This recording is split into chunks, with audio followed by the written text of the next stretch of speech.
अस्सलामुअलैकुम। नमाज part two में वेलकम है। इस सीरीज़ में हम देख रहे हैं कि नमाज़ पढ़ने का तरीका क्या है। आई थिंक ये पार्ट वन बल्कि मैंने पहले बनाना था, लेकिन मुझे ज़रा उसको फील है कि भाई पार्ट टू भी उसका होना चाहिए। कई ऐसे क्वेश्चन है जो बाद में मेरे माइंड में है और वो मैं अब उससे पूछूंगा। और इसमें हम यही से पूछें कि भाई नमाज़ पढ़ने का सही तरीका क्या है। एक मुसलमान जो कि सुन्नत के मुताबिक नमाज़ पढ़ना चाहता है, हदीस के मुताबिक नमाज़ पढ़ना चाहता है, वो किस तरह से नमाज़ पढ़े।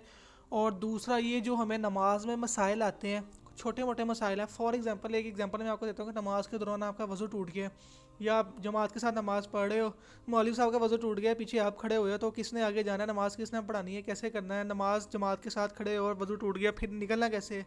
ये वो चीज़ें हैं कि जो बंदा मुफ्ती मौलाना से या किसी मौलवी साहब से पूछते हुए पहली बात तो ये शर्माता है। टू बी ऑनेस्ट सीधी बात बता रहा हूँ, ये आपको भी पता होगा।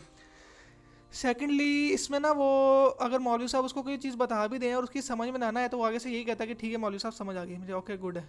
और उसको समझ में नहीं आई होती चीज़ों, बस ना वहाँ से समझ लो कि गलती करने के लिए ना बस बात को ख़त्म कर रहा होता है। तो इस सीरीज़ में हम वो देख रहे हैं। अगर आप मेरे चैनल पे नए आए हैं तो मैं आपको बता देता हूँ कि मैं इस तरह की वीडियोस बनाता रहता हूँ जिसमें क्यूरियस माइंड लोगों के लिए बड़ी बड़ी एक वो समझ लो कि जेम टाइप चीज़ है। उसके अलावा जो ऐसे क्वेश्चन जो बड़े डिस्टर्बिंग क्वेश्चन है वो हम यही से पूछते हैं। इस्लाम के ऐसे डिस्टर्बिंग क्वेश्चन कि खुदा है नहीं है तो किधर है, क्या मामला है, सारे वो हमने लाइव स्ट्रीम में पूछ रहे हैं। आप चाहो तो लाइव स्ट्रीम देख सकते हो। अब मैं स्टार्ट करता हूँ, ठीक है। सबसे पहले तो मैं चैट जीपीटी को आपको बता दूँ कि चैट जीपीटी को बिल्कुल नहीं पता कि मैं मुसलमान हूँ नहीं मुसलमान। उसको मैं पहले बताऊँगा कि भाई मैं मुसलमान हूँ, आम मुसलमान हूँ, मैं सुन्नत के मुताबिक तरीके पे अमल कर रहा हूँ, तो मुझे बताओ। इससे पहला पार्ट आपको यहाँ पे शो हो रहा है लिंक, आपने वो लाजमी देख लेना पार्ट वन। उसके अगर आपने नहीं देखा वो तो आई थिंक ये पार्ट टू आपको ज़रा थोड़ा सा कॉम्प्लिकेट लगेगा, क्योंकि बेसिक बेसिक चीज़ें उसमें मैंने डिस्कवर की हैं, चीज़ें एक्सप्लेन की हैं, एआई ने एक्चुअल में एक्सप्लेन की हैं। मैंने सिर्फ उनको आप तक पहुंचाया है, तो मैं उसे आपको रिकमेंड करता हूँ कि पहले वो पार्ट देखो। ओके सो वीडियो को ज़्यादा लंबा नहीं करते, हम चलते हैं। मैं मुस्लिम हूँ, एक कॉमन मुस्लिम। मुझे नमाज के बारे में चीज़ें पूछनी हैं, अहदीस और सुन्नत के मुताबिक। मैं जो मसला पूछूं मुझे बता देना। एक एक्सपर्ट इस्लाम का स्कॉलर बनकर। स्कॉलर की स्पेलिंग गलत लेकिन समझ आएगा, कोई इशू नहीं है। ओके सो मेरे माइंड में क्वेश्चन ये आया था कि हम पहला बेसिक क्वेश्चन पूछते हैं कि भाई अगर मेरा नमाज के दौरान नमाज के दौरान वज़ू टूट जाता है तो इसका क्या सॉल्यूशन है। ओके सो हम इससे ये पहला क्वेश्चन पूछते हैं, देखते हैं मैं क्या बताता है। अच्छा जी, वो कह रहा है कि अगर नमाज के दौरान वज़ू फ़ौरन टूट जाता है, रसूल अल्लाह सल्लल्लाहु अलैहि वसल्लम ने इरशाद फरमाया अल्लाह किसी ऐसे शख्स की नमाज कबूल नहीं करता जिसका वज़ू टूट गया हो जब तक वज़ू ना करे। ठीक है, सही बुखारी की हदीस है ये। इसलिए नमाज जारी रखना जायज़ नहीं। आप ये नहीं कर सकते कि आपका जमात के दौरान वज़ू टूट गया या आप घर में अकेले नमाज़ पढ़ रहे हो, या लड़कियां लेडीज़ ठीक है घर में नमाज़ पढ़ रही हैं, उनका वज़ू टूट गया तो वो नमाज़ कंटिन्यू नहीं कर सकती। चाहे आपको शर्म आ रही हो नहीं आ रही हो कि भाई नमाज़ कैसे तोड़ूं, बाकी लोग खड़े हुए हैं, नमाज़ नहीं जारी रख सकते। ये आपको वाज़िया हदीस सही बुखारी की मैंने बता दी है। अच्छा, करना क्या, तरीका क्या है, करना क्या चाहिए। चैट ये कह रहा है आप फ़ौरन नमाज़ तोड़ दें, आराम से साइड होकर खड़े हो जाएं,